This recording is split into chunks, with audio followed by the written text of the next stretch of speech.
Hello and welcome to another episode of the Wisdom of Friends podcast. Thank you for tuning in. If this is your first time listening, then thanks for coming. This is a podcast where you get to learn more about your friends and community, their wisdom, their trials and tribulations, timeless insights, and their secrets. Now, let's get into the show. Please welcome your host, Cal Arras.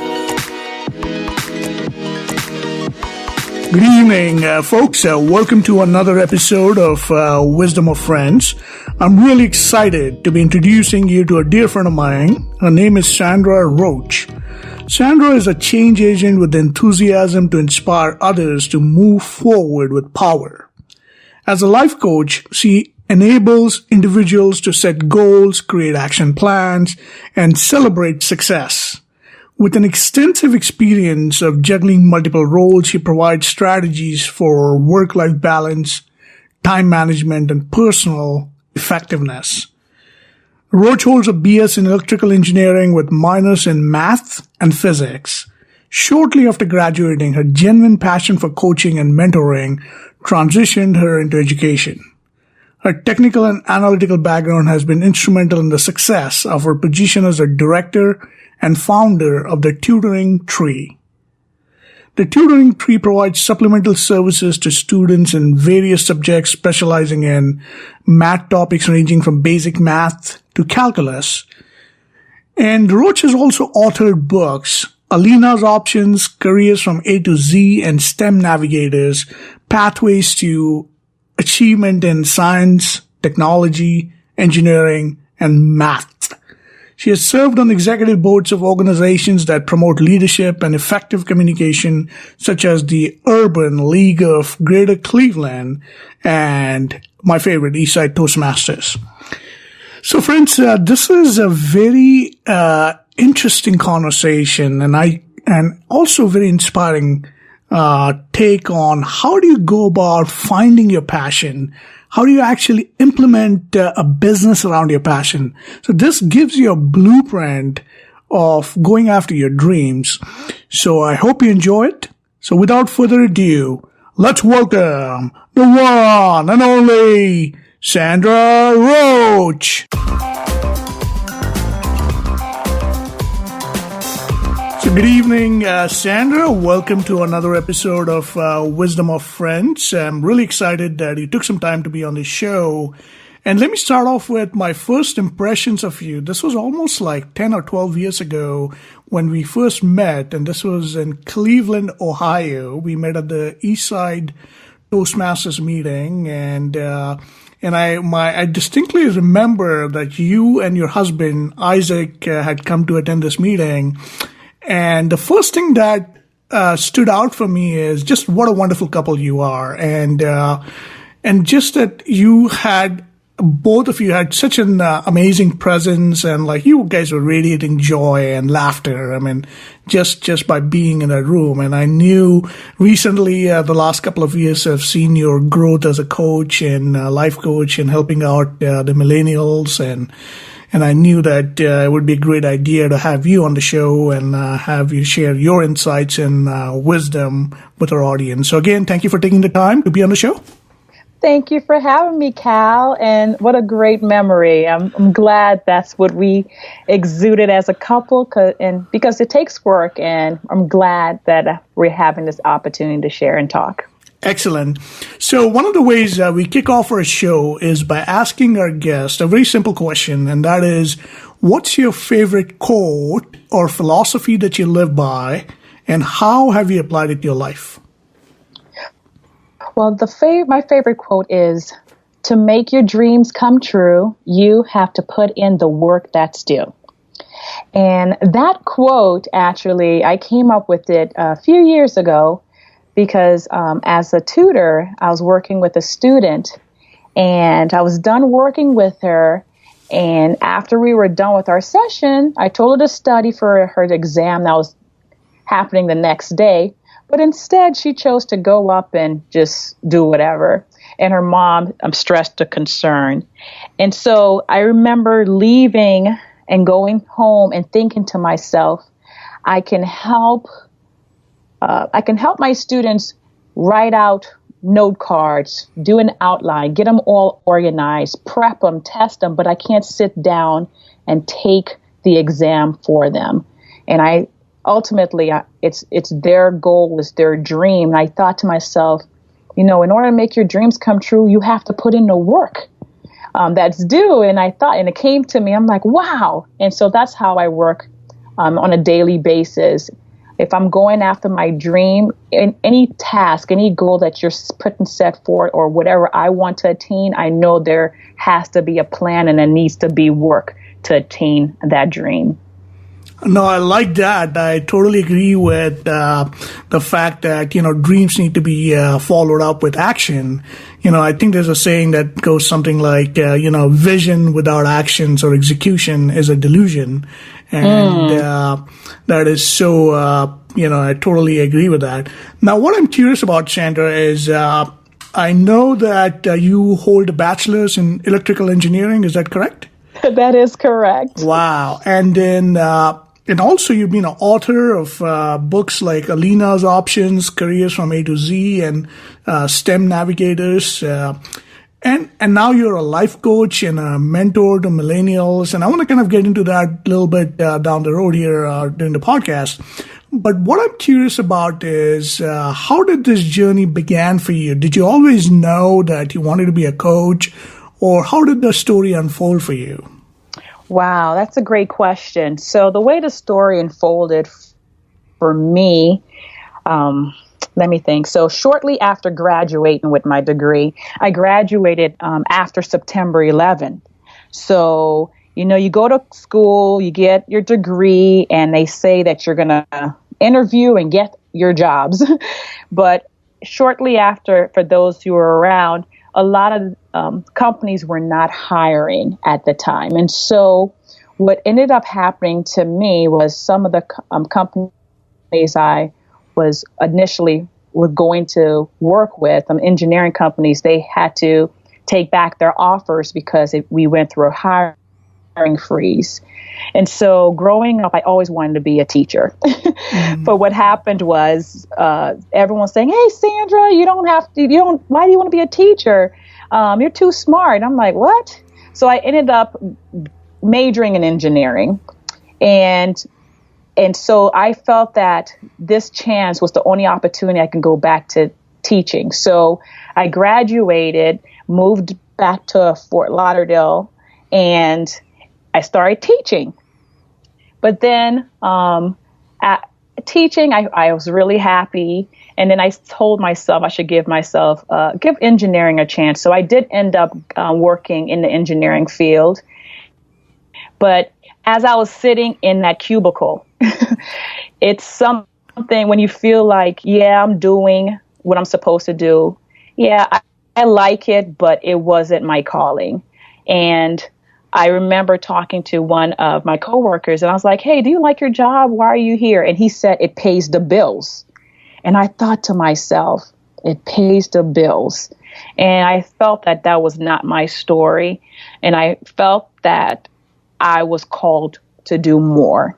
So I did end up leaving the engineering company and starting my own tutoring company.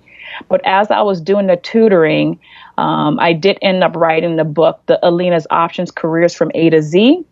And that book features multiple careers. And I just opened the book one time and I was like, well, Alina has options. Sandra has options. So from then on, as I was doing the research for, I landed on the page, the L, and life coach was on there. And as one night I was just researching and I came across one of those ads, in the middle of the night when you're just reading and something came on, say, do you like encouraging people? And I'm like, yeah. Do you feel fulfilled in this and that? So I kept saying yes. And I realized, and it said, you are meant to be a life coach. And I'm like, oh, I'm supposed to be a life coach. I was like, and so I did the research and I ended up going through a certification program.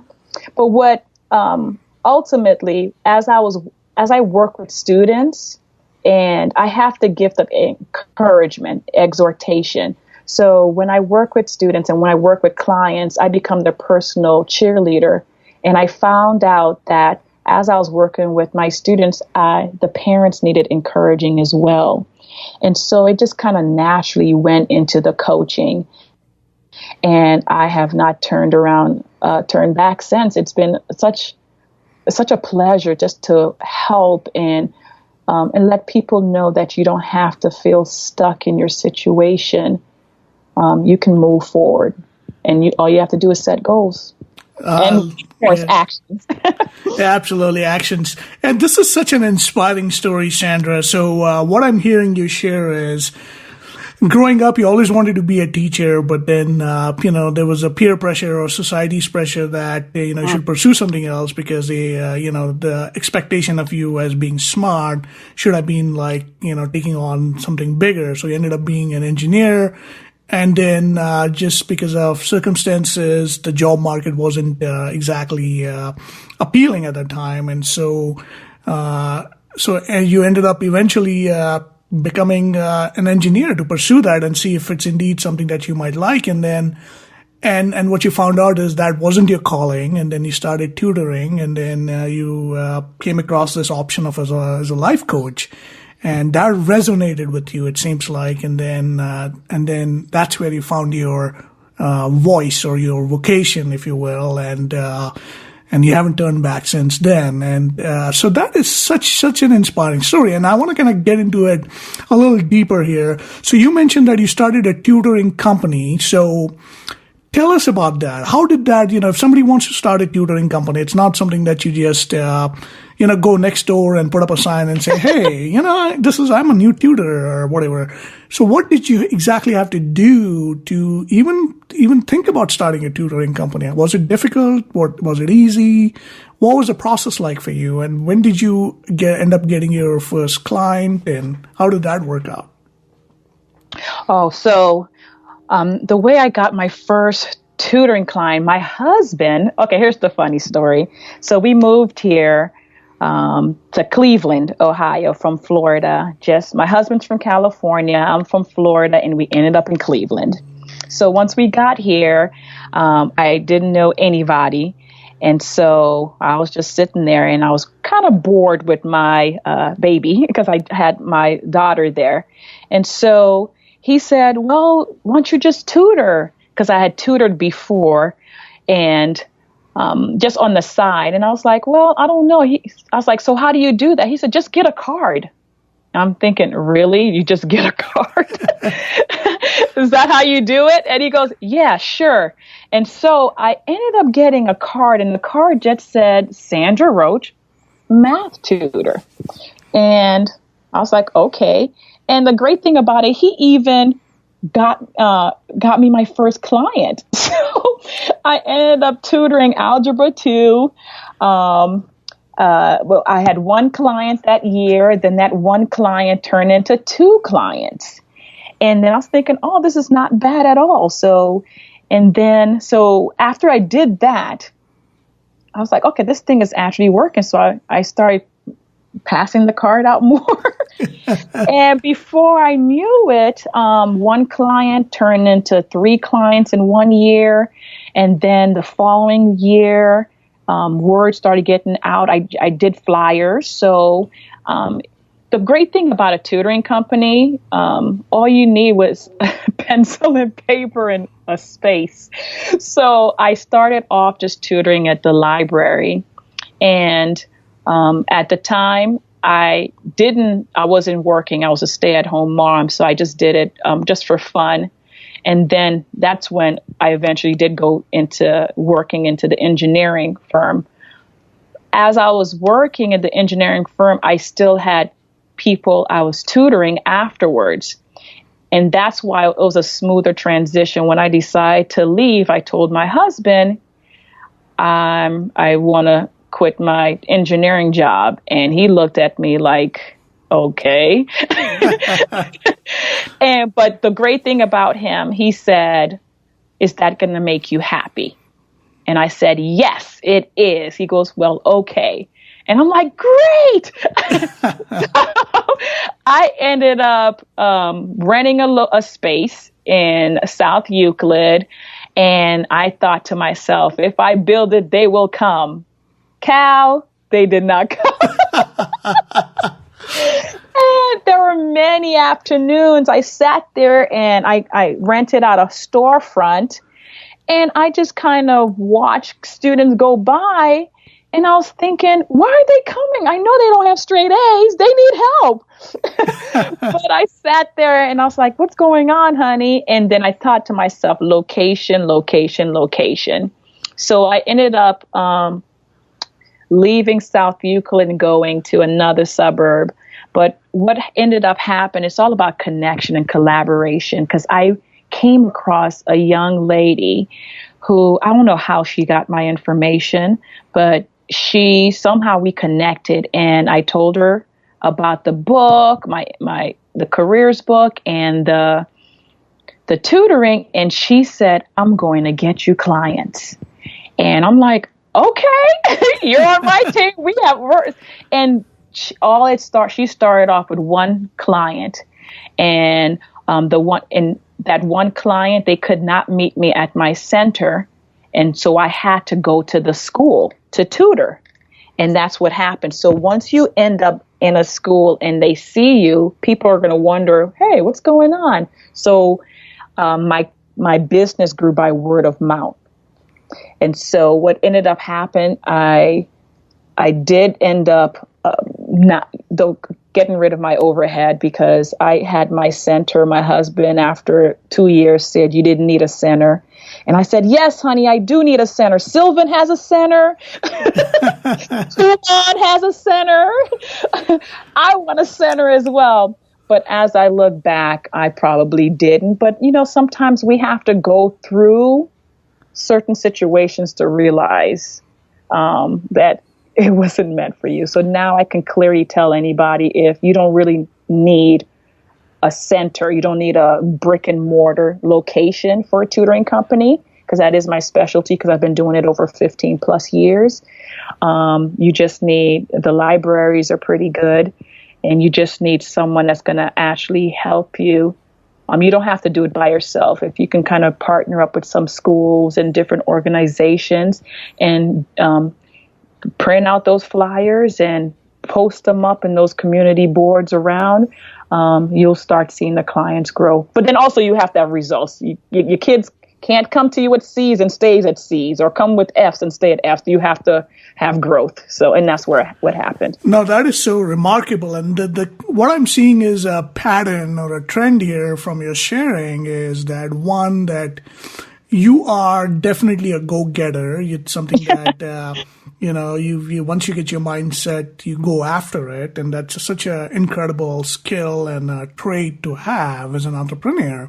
And secondly, what a lovely thing to say by Isaac, to say, does that make you happy? And if so, let's go, and I'm willing to support you. And, oftentimes you need that partnership. It could be part of the family, as well as a young girl coming to you and saying, let me help you get clients. And then, partnership is something that you are open to and willing to accept from others, because a lot of people have trouble accepting help because they all want to do it on their own. But I think it's a very smart thing to just be open to receiving help. And then the third thing, what I'm also seeing and hearing is, obviously, besides producing the results, that oftentimes we get caught up in this idea that, you got to have all the ducks lined up to get started. Like, for example, you got to have a space, and you got to have the website, and you got to have, all kinds of a business set up already. And, all that stuff is always important, but it doesn't have to be all ready to go on day one. I think you could get started using the 80-20 rule, right? And I think you did all of that, and it's an inspiration for anyone, regardless of if they're starting a tutoring company or if they are starting just like a yoga business or a acupuncture business. It doesn't matter what kind of business they are starting. You don't need to have everything going and ready day one. You can build it as you kind of learn and grow along the way. Now, that's so beautiful and so inspiring. So, my next question to you is, I'm curious about is, Sandra, you said you grew up in Florida, correct? Correct. So what did your parents do and how did that shape your life? Well, my parents are immigrants of Haitian descent. And so that definitely shaped my life drastically because coming into the United States, the whole purpose for coming, and for most immigrants, is for opportunities. And so they ended up working in the hotels and hospitality as maid, and my mom eventually ended up becoming a nurse's assistant. But for the most part, as I watched them work hard upon coming to the United States, and they did all of that just so I can have a better life and my siblings could have a better life. That really pushed me.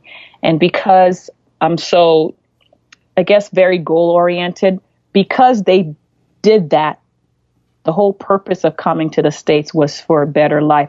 My goal was to get a better life. It was to get an education and make them proud. So that meant so much to me. No, that's great. And so I'm sure you definitely made your parents proud with your accomplishments. And, the term I like to use here is, me being an immigrant as well, is like, we have this immigrant's edge that is the hard work, the work ethic, and the dreams of creating something that, that benefits the community and the society. And really, that's what the Silicon Valley has been, you see all the wonderful technology, endeavors and projects and companies that have started by immigrants and entrepreneurs. It just is very inspiring. So my next question to you is, Sandra, most of the people that we've interviewed on this show, the common theme or the through line that we've noticed is they have encountered challenges and setbacks, and but the difference is those challenges and setbacks could be could be regarded as failures for an average person, but these people somehow did not see it that way. They had a different perspective on it. They used that as a learning opportunity. They used it as a stepping stone to take on even bigger challenges along the way. So my question to you is, what were one or two biggest challenges that you faced in your life, and how did you overcome it, and what lessons have you learned from them that has helped you navigate life going forward? What big one? Let me think. Well, okay, so transitioning from education, well, I'm still in education, but the whole coaching business, one of the failures that I can think of is when I decided that, I still remember it was like a December, because often, because of my personality, I'm pretty vibrant, I'm very positive, and people always ask me, why you're always so happy, what are you on? And I'm like, well, I'm high off of life. And then I thought to myself, I started getting that question often, and I was thinking, what's keeping people from being happy or being positive, or once they look into the mirror and try to figure out what's going on. So I was like, okay, I'm going to start having goal setting workshops, and I'm going to invite my friends, I'm going to feed them, and all they need to do is bring a paper and pencil, and I'll take care of the rest.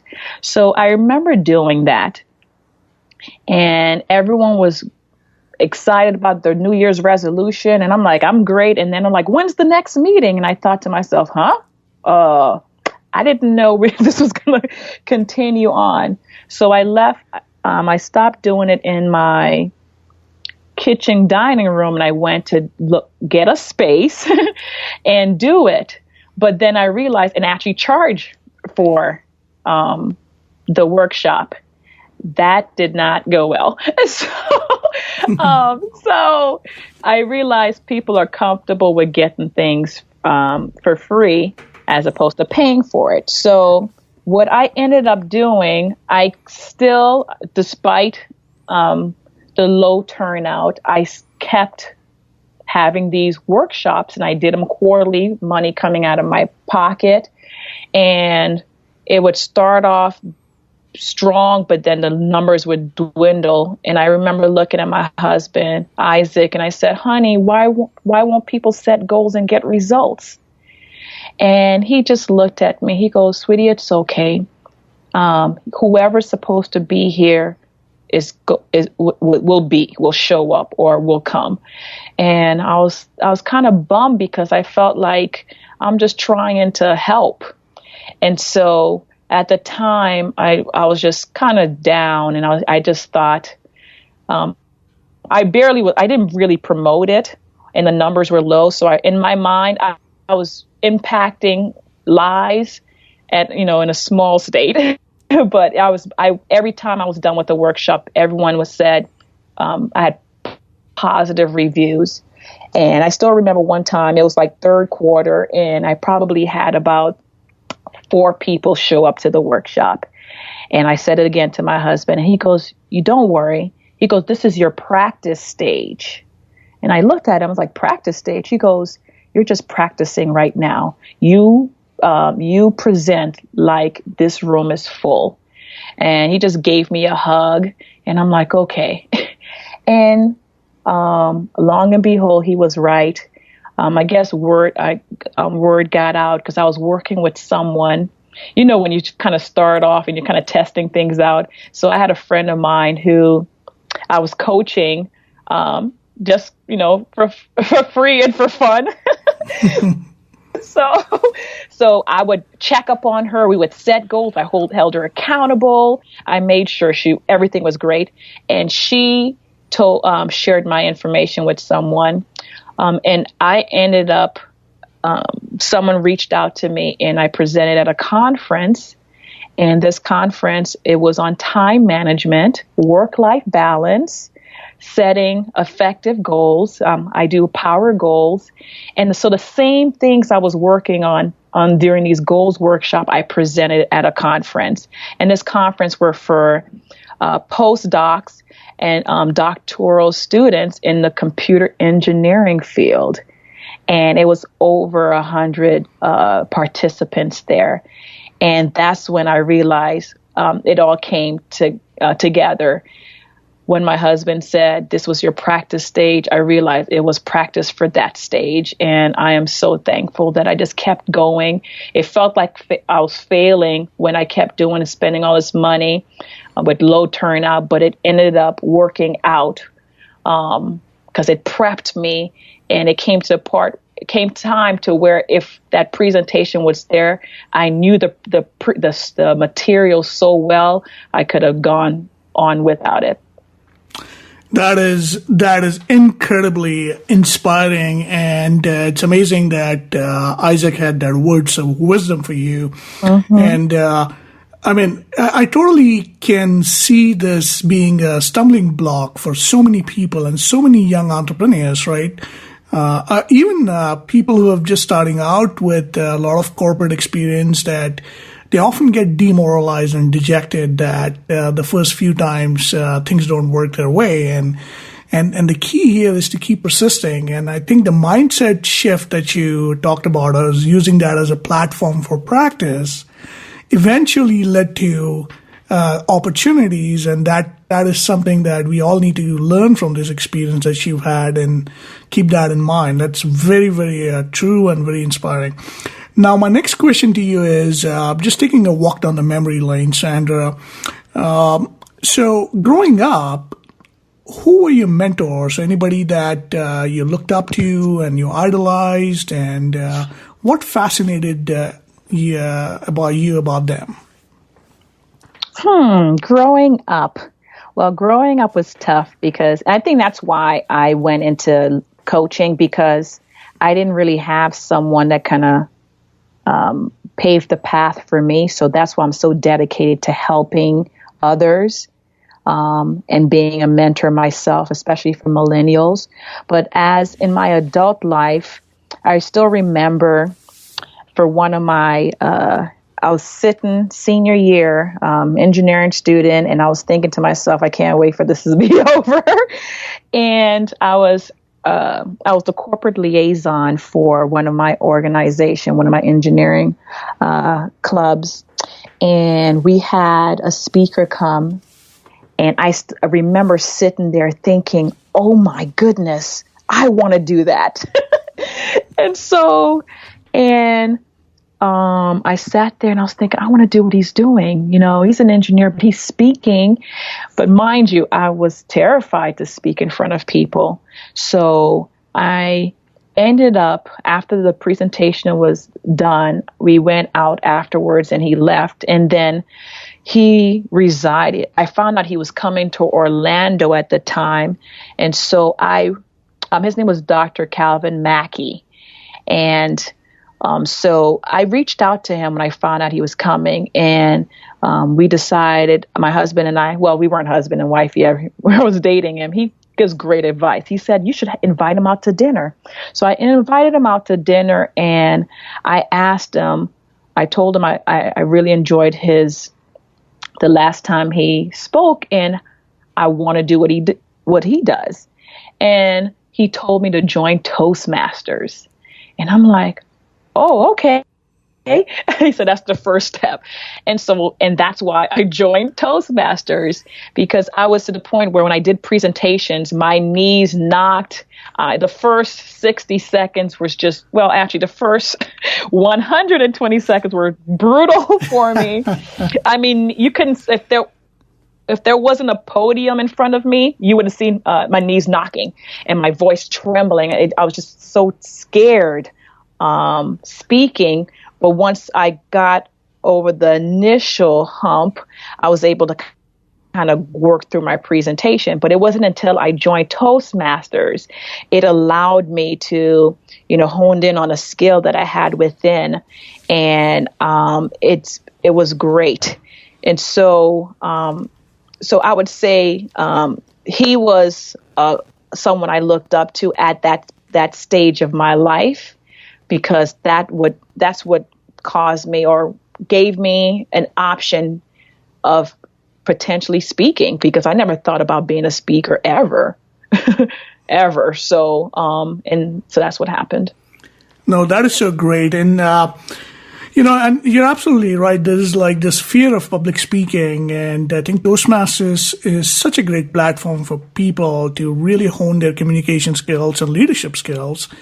And it's such a great skill to have, regardless of what your profession is, what your occupation is, or, if you're a solo entrepreneur or if you're leading a multi-million-dollar or even $1 billion organization. So I highly, highly recommend that people look into joining Toastmasters. It's a nonprofit organization with an outreach in more than 146 countries, and it's a great group of people and to learn from and grow with.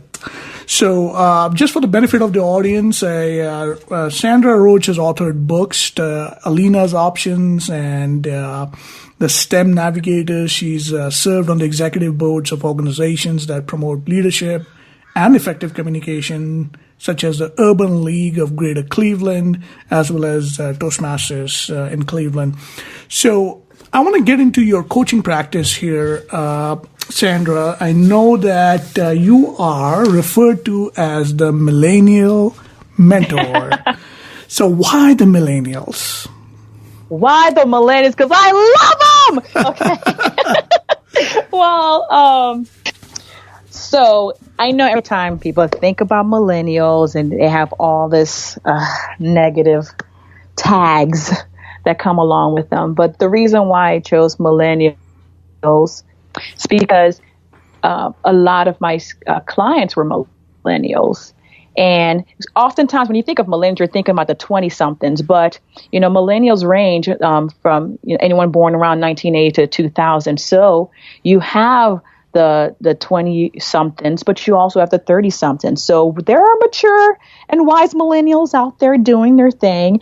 And then you have the ones that are, just coming in and kind of, giving some people the blues. But the reason why I chose millennials is because some of my clients right now are just recently, one of my students that I tutored in high school for math just finished her PhD. So, and she's a millennial, and I have students that are starting families, or I have another one that just graduated from Cornell University. So, the reason why I chose millennials, remember when I said that growing up, I didn't really have anyone to kind of pave the way for me. Mm-hmm. I feel that millennials, they need help sometimes mastering transition and change. And I feel that, they're special and they adult differently, and it's okay. No, that is so great. And I really am inspired by, your work with the younger generation and helping them achieve their goals and dreams. And it's really fantastic what you do. I was going through your blog post, and one of your popular blog posts out there is about obstacles and distractions. Mm-hmm. And you mentioned that an obstacle is something that stands in the way of progress, and it can be tangible or intangible, whereas distraction is something that prevents someone from giving full attention to something else. So can you talk a little bit about that? All right. So oftentimes people kind of use interchange obstacle and distraction. But the way I differentiate between both of them, so think of this road. You have this path ahead of you, right? So I call it the path of purpose. So on this path of purpose, obstacles are actually on the path. So think of a boulder, okay? If you have a boulder in the way, somehow in order to get on the other side, you have to get past this boulder. You have to overcome these obstacles. So you're either going to dig through it, you're going to go dig through it, go under, go around, but you're going to try to get rid of it, right?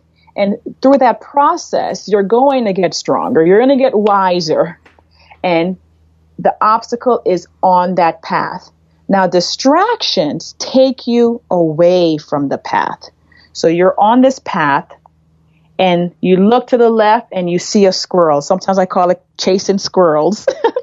So you see a squirrel on the right side and you're like, oh, okay, look at the squirrel. And the squirrel kind of maneuvers its way through the woods and you're following the squirrel.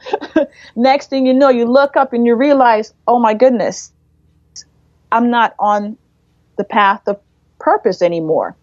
But the great thing about distractions, once you realize you're distracted, you can find your way back to the path of purpose. So obstacles are on the path and you just have to overcome them. They make you stronger, but distraction takes you off course.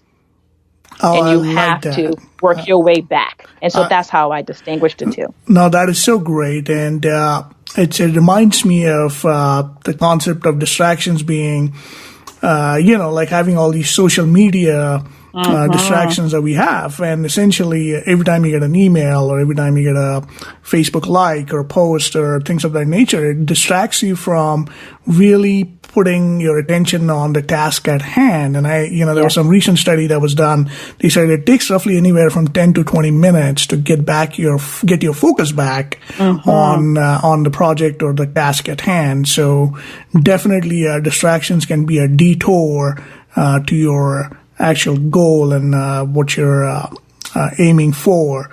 Now, that is such a beautiful point. And the other thing that I also noticed was this incredible post you had on your site, by the way, which is called sandraroach.com. Is that, yes, sandraroach.com. Yes.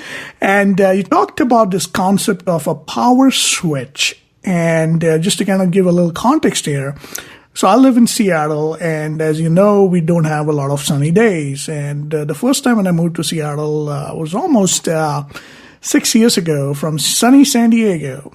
And I had a real hard time adjusting to the weather patterns. And oftentimes, if the days were sunny, I felt good because that's what I was used to in San Diego. And if the days were cloudy, which is probably, 200 days in a year, roughly, it would impact your moods. And it took me a while to really take on the concept of it, regardless of what the weather is. I can be cheerful. I can be positive. I can be, it has no impact on how I feel and how I act. And you talk something similar about that. So could you talk about the power switch and how can people turn on the power switch? All right. When I think about the power switch, it's when you look at the power switch, it's either on or off. And so my whole purpose when I'm working with clients is to help them turn on to life, turn on to their dreams. Oftentimes, like you said, on those dim days or cloudy days, your first instinct is to think, oh, dreary and gloomy. But the way you turn on is to think, just think of this bubble. You're in this bubble. And whenever negative things are approaching you or conditions, just think of the shield and you're just counteracting them. They're bouncing off. So the way I help, I actually keep my power switch on is through positive affirmations. So you have to, so bad days, not so good days will come. So I rather be proactive as opposed to reactive. So you don't want to wait for the cloudy days or the rainy days or the negative Nancy's in your life or the things that's going to go, the lemons. You create a plan to whether things are good or bad, that you're going to keep a positive mindset. You're going to think of, because when I think of power is defined by the ability to do work. So it's going to take work to get yourself out of that mood. It's going to take work to think about something positive. It's going to take work to say, hey, the sun didn't come out today. It's gloomy outside, but today is going to be a great day. And you know what I do every morning? Depending on the day. So Mondays, I have Marvelous Mondays. So Marvelous Mondays, Terrific Tuesdays, Wonderful Wednesdays, Tremendous Thursdays, Fabulous Fridays, Spectacular Saturdays, and Super Sundays. Oh, I love that. That's how I love that. That is beautiful. And now this is something very similar and I see what you're doing there. It's you've defined a context, if you will, for how you set up your week, and then that totally has an impact on your attitude. And you also mentioned you do affirmations. Is that correct? Correct. Great. And that is something that most successful people that I've come in touch with have something similar of a practice. I know that Tony Robbins talks about managing his state, and he uses a concept called priming. And there is a great book out there by a Harvard psychologist or a professor by the name of Sean Aker. The book is called The Happiness Advantage, where he talks about having a gratitude practice and really trying to step out of your comfort zone and stretching yourself and making somebody else's day. And those kind of little tasks can really brighten up your own day. And, I use a combination of all that, and it served me well. So I like this idea of naming your day, and I think I'm going to adopt that practice too. That's awesome. Great. No, excellent. So I'm going to ask, so what are some of your favorite hobbies and interests, Sandra? What do you do when you're not coaching and speaking and taking care of your kids and family? So what are some of the things you like to do? Oh, my goodness. Isn't that a whole lot? That's why I talk about the balancing act, because I do all of that every day. So my favorite hobby is rest and relaxation. And so what I do is, because a lot of I'm constantly helping or I solve problems every single day. I'm solving problems, whether I'm helping people create the life they want to live through coaching, or I'm helping a student solve a derivative problem in calculus. I'm constantly working my brain. It's working. And so I can tell when I'm tired if I can't sleep. So if I'm going to sleep and I'm waking up at 3 o'clock in the morning, that means I'm exhausted. So what I usually do, I schedule a massage. So I schedule a massage to kind of just relax, or I use aromatherapy. So I'll have a scented candle, or, a vanilla scented candle. I set the mood before I go to sleep at night. So I kind of dim the lights prior to going in, so I can tell my brain it's time, no more problem solving. You have to get ready. And that's what I do. I just try to just relax that way, and the great thing about my family, because they see what I do on a daily basis, once I start the wind down process, they know, okay, she's tired and she just needs a few minutes. So that's what I do. I just kind of just relax, because I have to. I believe that in order for me to help others, I have to be my best self. No, that is so great. And I think we should all take time to rest, relax, and, enjoy some recreation, so that it energizes us and helps us, get ready for the... Absolutely. That's great. So my next question to you is, and I'm curious about this, Sandra, is having seen the ebb and flow of life, what's your definition of success, and how would you define greatness? My definition of success. Well, I believe success is based on an individual's personal growth. So there's an activity I do when I coach my clients, where I have them gauge their satisfaction level. So based on wherever they are, so from a scale of 0 to 10, if they're at a 4, so wherever they are at that time, and then after we go through the process and we create a plan and we work through it, so 3 months later, I'll have them do the same test again. And if they went from a 4 to a 6, that's growth, and that's success. You see what I'm saying? I feel that your success, it shouldn't be compared to someone else's. It's how you experience growth in those various aspects of your life. That's where success comes from. And when it comes to greatness, I feel once you find your passion and you actually pursue it, you're showing greatness. I like that. That's so great. So success, from what I'm hearing you share, is success is really about progress. It's progress equals happiness, as they say it. And greatness is about once you find your calling and you're living your legend, that's greatness, essentially. Mm-hmm. I love that. I totally love that. Okay, awesome. So we're going to move on to our next section, Sandra. These are some of the questions that we have gotten from our audiences. And the first question for you is, what, in your opinion, stops people from achieving their full potential? Well, I would say fear is always number one. People say that all the time because fear immobilizes you at times. But I would say also comparison. When you start comparing your life to others, or you're comparing other people's successes to you, that may cause you from achieving your full potential. I usually think you don't know other people's story. Sometimes you see the glory of people, but you don't know what it took to get there. So you can't compare yourself to their greatness.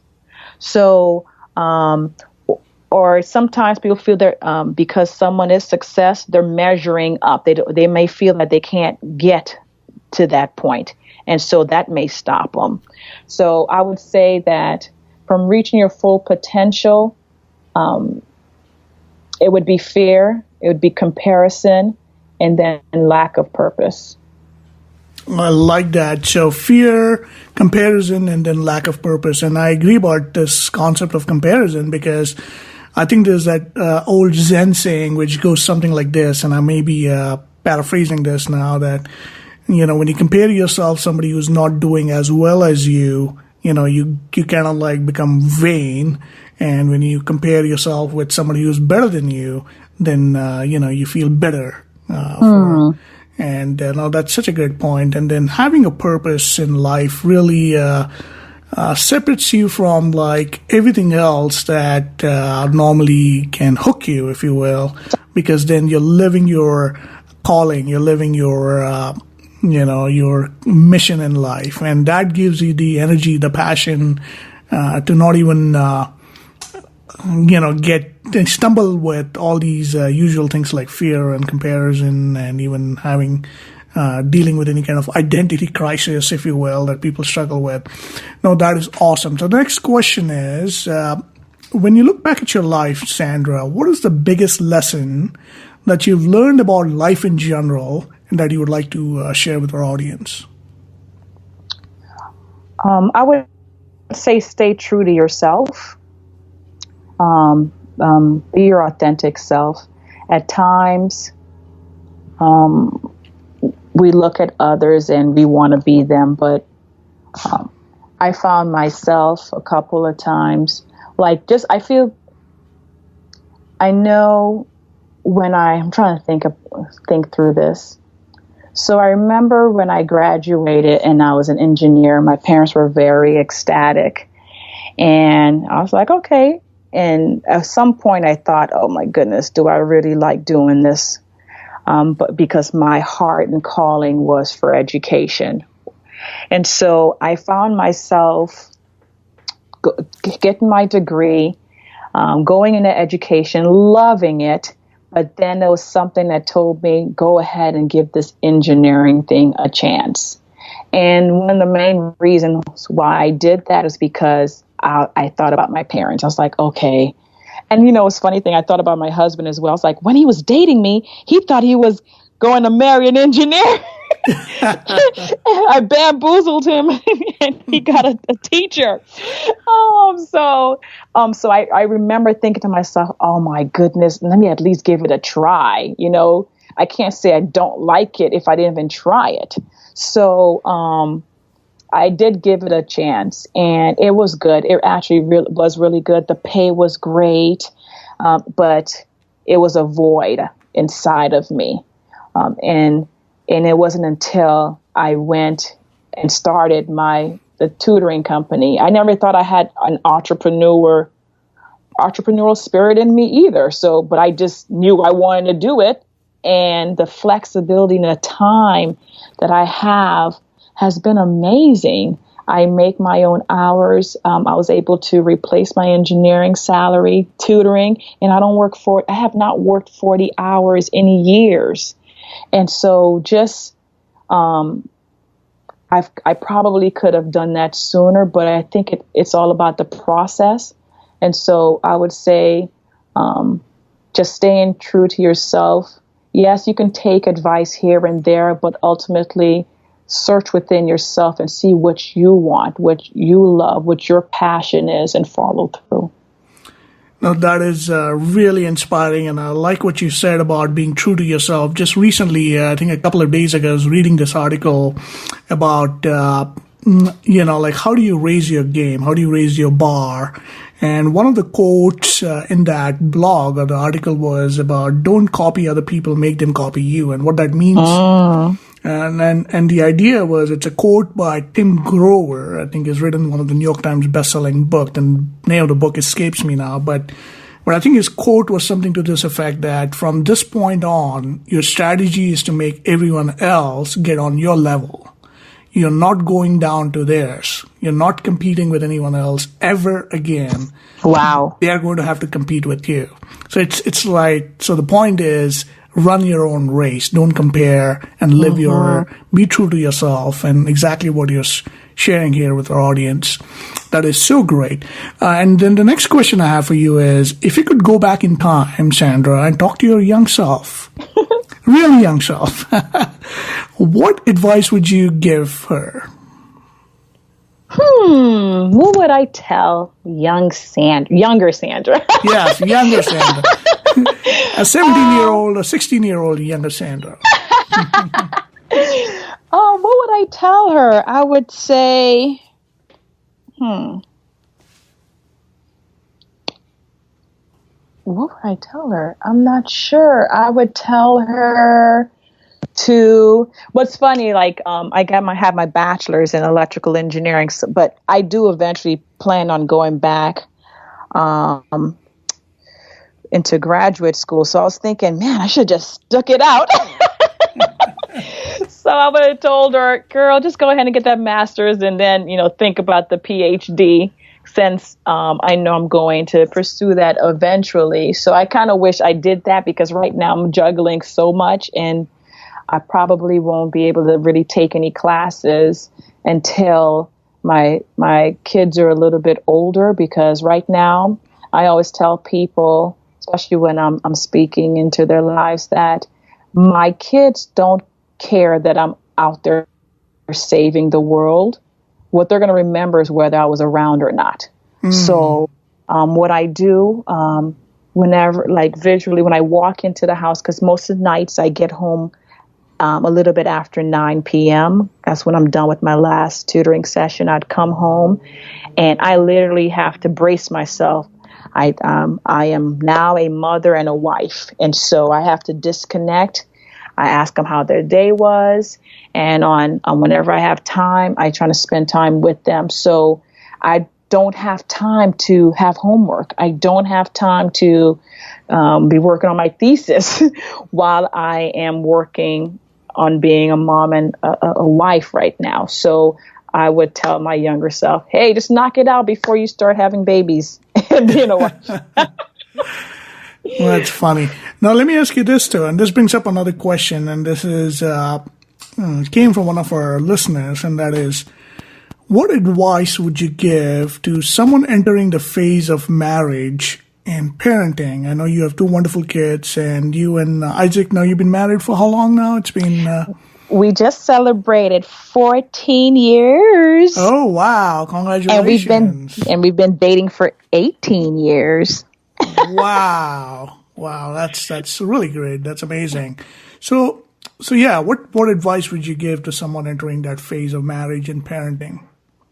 What I would recommend, I have loads of advice for that, but I would recommend, as far as in the marriage tip, is to continue dating your spouse. Whatever you did to win them over, to get them to that altar to say, I do, you want to maintain it within the marriage. So I'm a huge fan of deliberately dating your spouse, and that's how you increase intimacy. And schedule date nights or day dates, whatever it is. Make it consistent. I go on a weekly basis. It doesn't necessarily have to be a long, drawn out day, dinner, and all that. What I do, if we don't have time, we wake up a little bit early. We'll have tea and coffee 30 minutes before the kids wake up, and to stay connected. So make sure you have alone time without the kids. And entering the parenting phase, my advice would be, I think sometimes it does come naturally as far as parenting. Because my mom was with me for the first few months of my first child, and then I got a swing of it. But like I said, be present. Let them see you. If there's a game, be present, and keep that union together. And dinner time, no technology at the table, and just converse with each other. Oh, that's amazing. So deliberate dating and being present and no technology, and so that you can establish real connection. That's awesome. Yep. So we're going to move on to our next round, next section of this podcast. This is called the rapid fire round. And Sandra, this is where I'm going to ask you a bunch of fun questions. It's the first response that comes to your mind. Of course, if you want to elaborate on it, feel free to do so. But again, this is just a rapid fire round. So my first question to you is, Sandra, are you ready? Yes, I'm ready. All right. So my first question, where were you born? In the Bahamas. Nice. And where do you live now? Cleveland, Ohio. What was the most unusual job that you took? I was an undergrad. I took pictures of kids while they were sitting on Santa. And what rock star has impressed you? Actually, I don't know.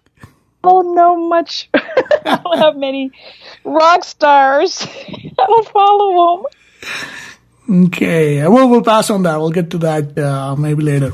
So, what color describes you best? The color that describes me best, I would say cyan. Cyan, because it has a hint of blue and green in there. So blue is pretty calm and relaxing, but green is high energy, and that's me. I like it. If God exists, can she be trusted? I believe that he does exist, and I trust him every day. The next question is, if you could ask God one question, what would that be? Uh-oh. Oh goodness, I don't know. That's a tough one. Pass. We'll get back to you. Okay, so what are you not very good at?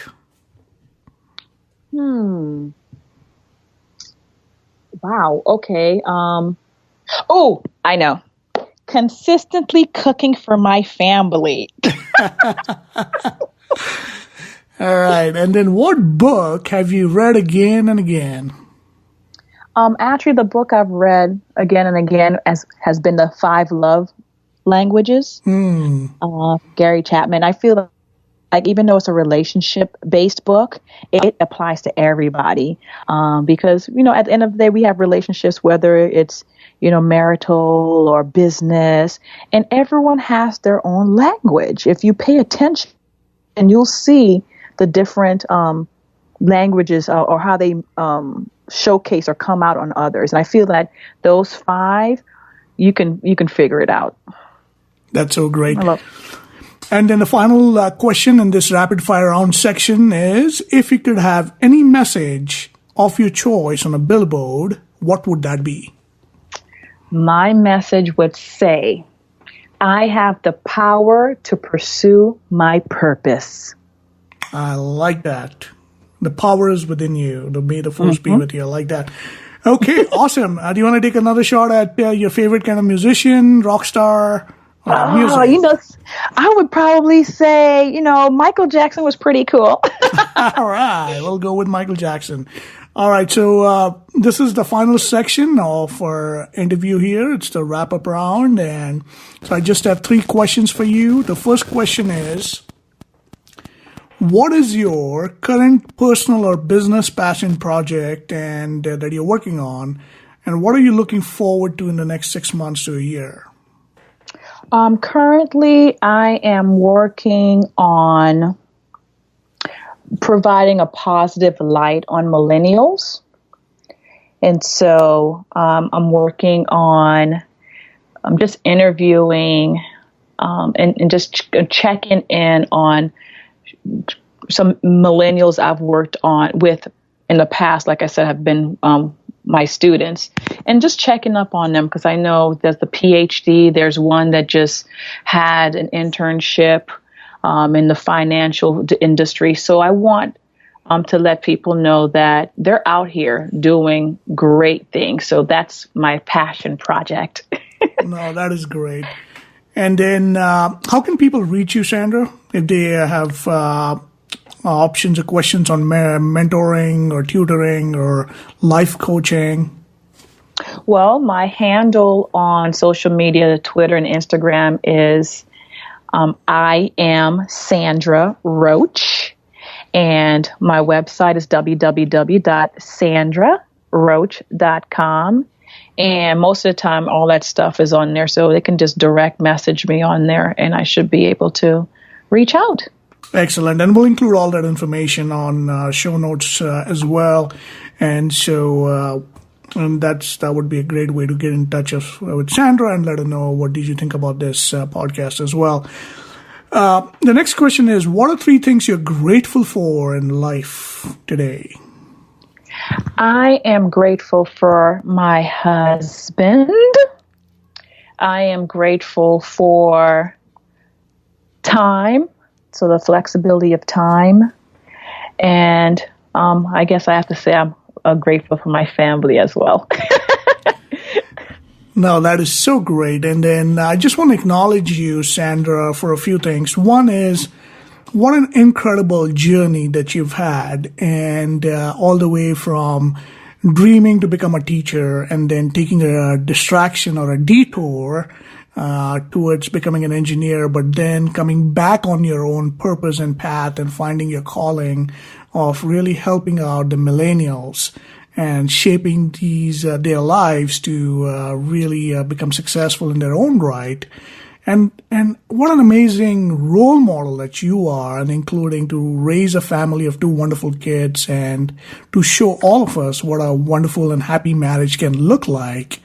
And thirdly, it's just that your incredible positivity that we all see through your sharing on all the social media posts. It is very contagious, and it is just incredible that you have so much of enthusiasm and joy that you bring to our society and community. So thank you for everything that you do.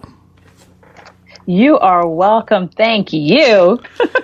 Great. And then I've got one final question, and this is how we wrap up all our interviews. And the question is, why do you think people should listen to the wisdom of friends? Well, people should listen to the wisdom of friends because that's exactly what it is. It gives insight and just insight to others, and letting people know that in this journey, you don't have to be alone because other people have gone that way, or there's too many mistakes out there to do on your own. So if you're learning from others and friends within the community, we all can grow together and be successful. No, that is so great, and thank you. So again, I really appreciate our time and our valuable conversation here. I really think that it would make such a big difference for our listeners. And for those of us listening, with that, we'll wrap it up. And if you like what you heard, please share. Don't be shy.